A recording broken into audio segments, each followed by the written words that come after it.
In the previous video, student, I taught you about the algorithm, and this is a flowchart. So what is flowchart? It is a step-by-step process of representing the solution of a particular problem in a pictorial or graphical form. Okay, it is a pictorial representation of any problem in the step-by-step way.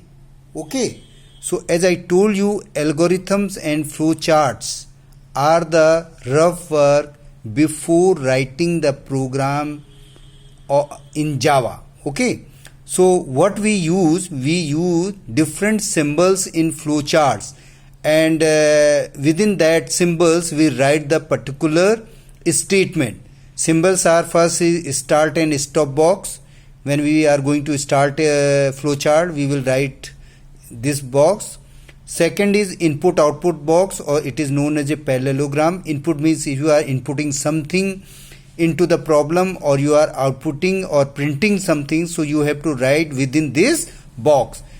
Third is processing box. If you are doing any calculation, c is equal to a plus b, c is equal to a plus b plus c, like this process, if you are doing any process, so you have to write the process within this box. And this is the decision box. If you have take the decision, okay, so for decision you will use this diamond box, and there will be only two outgoing routes, either yes or no. And the fifth is the flow lines. Flow lines means how the problem will flow. Okay, so these flow lines we use in writing or attaching the symbols in the sequential way. Six is the connectors. Connector means suppose the problem has been not ended and the page has been ended, so how we will connect from one portion to the another portion of flowchart. For that we use these connectors. Now take the example.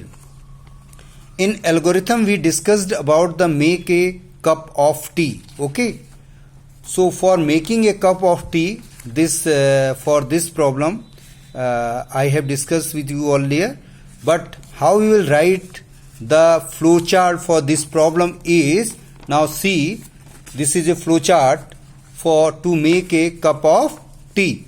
So first is start, second is take a pan or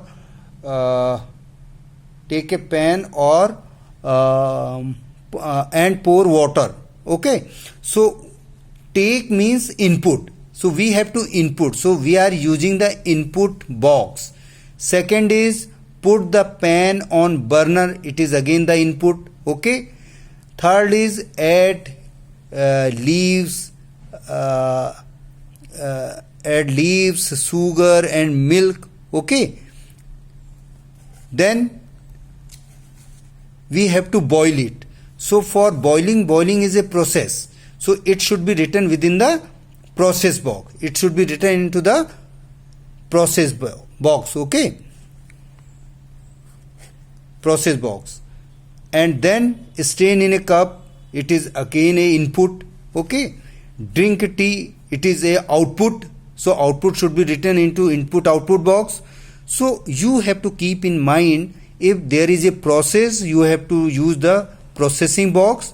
If there is a input or output, you have to use the input output box, or there is a start or stop, you have to use the start and stop box. So this is very important. Now see another example which we did in the algorithm. Add three numbers. So for start, this box you will use oval box, and then we have to take or input three numbers, so that should be written within the input box. Read N1 input box, read N2 again input box, parallelogram, read N3 again input box. So three number have been inputted.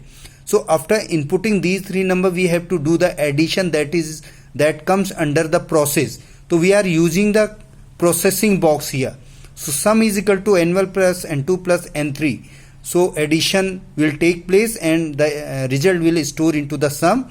Then we have to print it, or that is known as a output. So print will be in output box, print sum, then stop, the problem will be stopped. because stopping is also very important, starting is also important.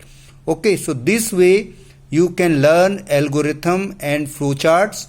Go through the other problems in exercise, complete your exercise. Okay.